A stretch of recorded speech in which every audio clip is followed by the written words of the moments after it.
You know, you're at a cannabis convention and your guest actually shows up on time. That's when you know you're dealing with a professional. But before that, we're going to have some traveling wilderberries. It's the Tweeter and the Monkey Man. We're broadcasting live from the Rhode Island Cannabis Convention. It's RIFreeradio.org.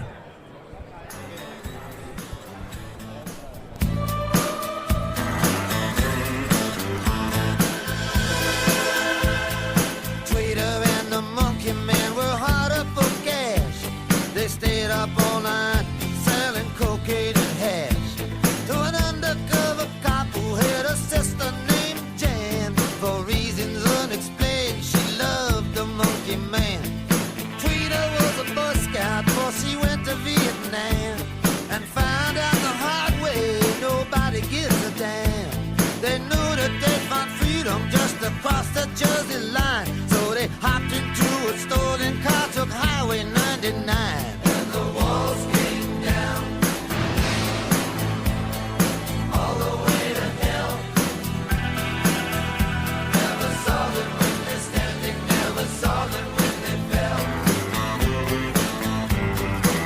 The undercover cop never liked the Monkey Man. Even back in childhood, he wanted to see him in the can. Jan got married at 14 to a racketeer named Bill. She made secret calls to the Monkey Man from a mansion on the hill. It was out on Thunder Road, Tweeter at the wheel. They crashed into paradise, they could hear them tires squeal. The undercover cop pulled up and said, everyone is a liar. If you don't surrender now, it's gonna go down to the wire. And the walls came down, all the way to hell. Never saw them when they're standing, never saw them when they fell.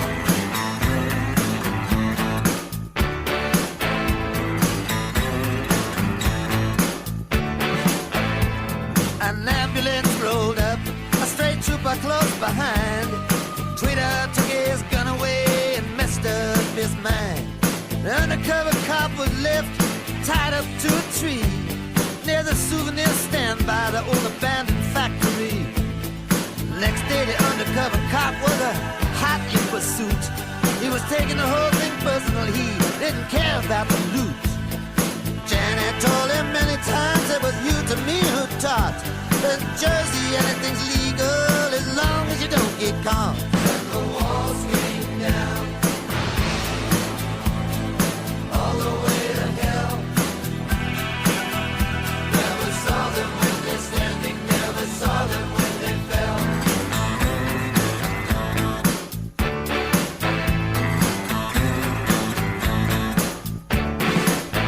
Someplace by Rahway Prison, they ran out of gas. The undercover cop had cornered him, said, "Ma, you didn't think that this could last." Jan jumped up out of bed, said, "There's someplace I gotta go." She took a gun out of the drawer and said, "It's best if you don't know." The undercover cop was found face down in a field. The Monkey Man was on the river bridge using Tweeter as a shield. Jan said to the Monkey Man, "I'm not fooled by Tweeter's curl. I knew him long before he ever became a Jersey girl." And the walls came down, all the way to hell. Never saw them when they're standing, never saw them when they fell.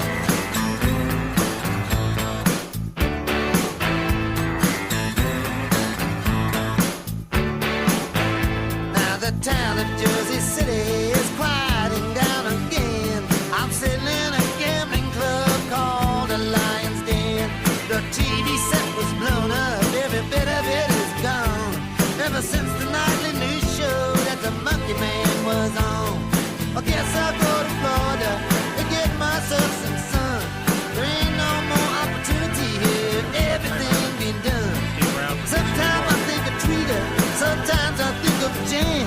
Sometimes I don't think about nothing but the Monkey Man. And the walls came down, all the way. Tony Jones here, Rhode Island Free Radio, online at RIFreeradio.org, coming out of the legendary traveling Wilderberries, you of course had Tom Petty, George Harrison, Roy Orbison, and the other guy. Wasn't it somebody from ELO? Yeah, just the other all guy. All my life, I've been the other guy. I just want to make a statement in support of the other guy. All the other guys out there.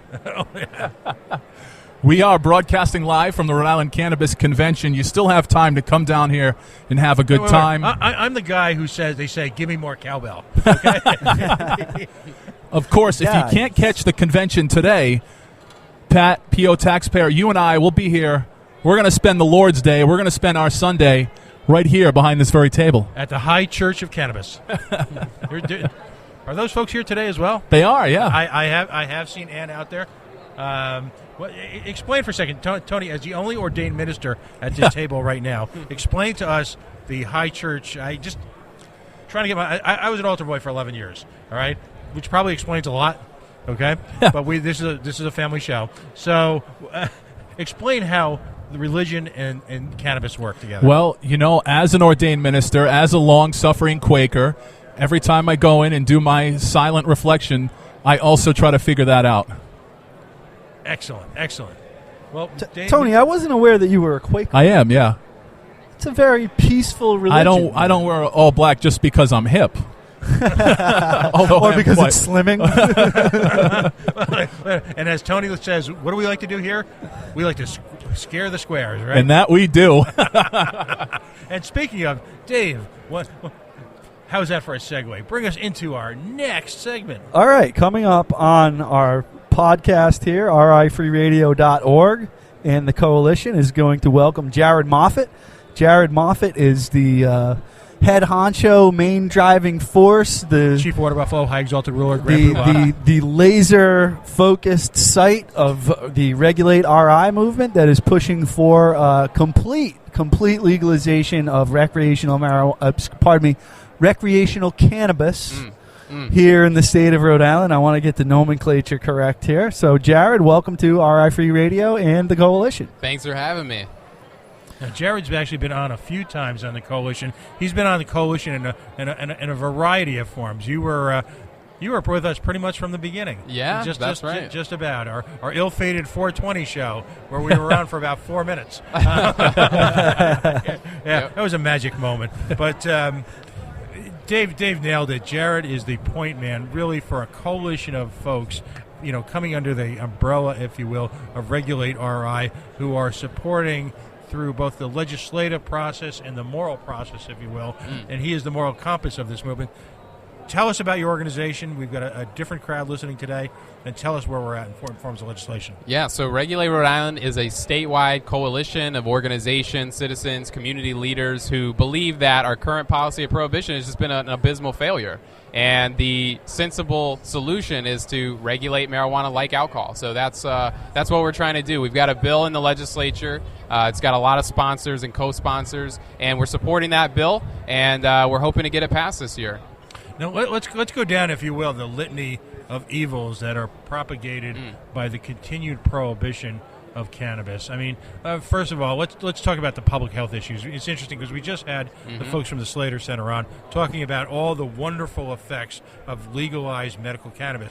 Now let's talk about some of the public issues when you have a black market, a wide open marketplace, if you will, of unknown. I mean, literally people are dying in Rhode Island, aren't they? Absolutely, yeah. People are being given marijuana laced with other drugs. They're being offered other dangerous substances. They don't know what they're getting. They don't know the potency of it. They don't know if it was sprayed with pesticides. And so by regulating it, you actually can make it safer. You can test it and label it so people know what they're getting. And the critical issue here, too, is because, one of the reasons why we're here today and tomorrow is to skewer urban legends. And in Rhode Island, there is a vast, I'll call it the vast cannabis conspiracy, if you will, of folks who are, and this is the opinion of station management, not Mr. Moffitt, but there are folks out there who really don't want to see change for a number of reasons, personal and financial. They would like to maintain the status quo, and one of the ways they do it is perpetuating, again, bogey bed. You're not suggesting that children should be able to smoke pot. Absolutely not, yeah. And the bill would restrict it for anyone under 21. So it's only adults. It's just like alcohol, adults 21 and older. Yeah. Right. So the reality is, I think we all can agree that there's ready access to marijuana, cannabis in the state in a smokable form. Yeah. It's already out there. So if your children are smoking it or want to smoke it, they can smoke it. Right. What this creates is a far safer supply. So really, it's a public health issue, isn't it? Right. Well, I mean, what's so ironic about prohibition is that for kids, for teenagers, it's actually easier to get marijuana than for most adults. And that's because the criminal drug dealers have successfully infiltrated schools and recruited teenagers to sell the product. I mean, it's just astounding how widely accessible this is to kids. And when people bring that up and want to keep the status quo as a way to protect kids, I just kind of look at them like they're a little crazy because they don't realize that the policies totally failed to do that. Well, and I think back to, my days.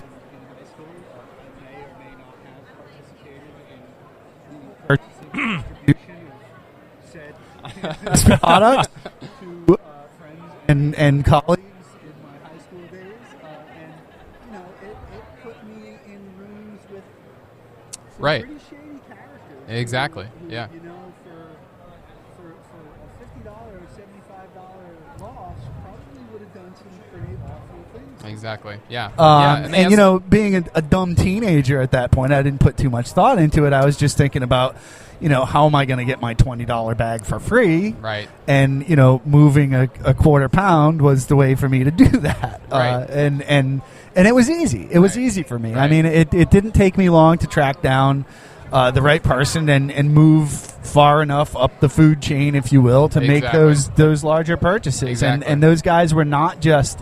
it wasn't just Mexican dirt weed that they were dealing. It was cocaine and acid and into later on it became meth and opioids and again, these are guys that are not the people you want your teenage sons and daughters to be associating with. Exactly. I think we all know someone from high school that that got involved with marijuana and ended up meeting the sort of criminal culture that's associated with that. And that's really the gateway. That's really the gateway to a criminal culture and a sort of an underground lifestyle. I certainly had friends in high school that went down that route, and it's only because prohibition empowers people to sell it illegally and to create this illicit profit stream. So we need to get rid of that, and that's what we're going to do through regulation. Can you think of any single instance in recent history where prohibition of any product has worked at any level?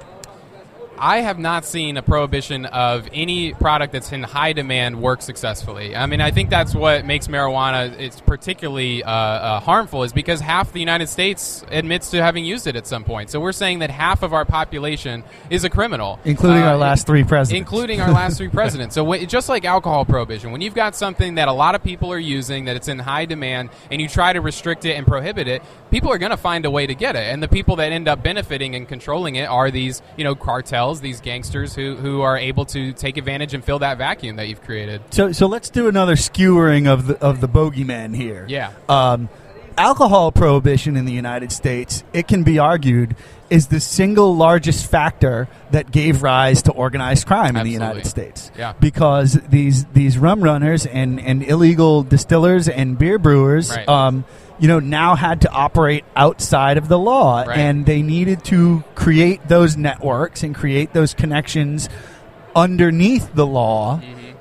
And again, it's the single biggest factor for the rise of organized crime, which then went on to right. extortion rings and prostitution and more and like Murder harder illicit drugs. Yeah. So we know, looking at it historically, that prohibition not only doesn't work for keeping the product out of people's hands, but there are also these secondary and tertiary effects of prohibition Absolutely. that are really kind of degrade our society for the most part. There was a recent global study that estimated 80% of the illicit drug market in the world is marijuana. So this is a huge income source for a lot of drug cartels, for a lot of folks that are, creating violence and instability in our communities abroad. So this is something that we need to bring under the control of the state. We're not accomplishing anything with this prohibition policy. And once people understand that it's more about the policy itself rather than a referendum on marijuana itself, they start to understand. That said, people also need to be educated that marijuana is a lot less harmful than alcohol. I mean, we have bars on every corner. We have alcohol as part of a lot of our culture and our celebrations, our holidays, and yet people want to lock people up for marijuana. It's just totally absurd on every level. Right, when you can walk into a Rhode Island liquor store and buy a 1.75 liter bottle of Everclear. Yeah, right.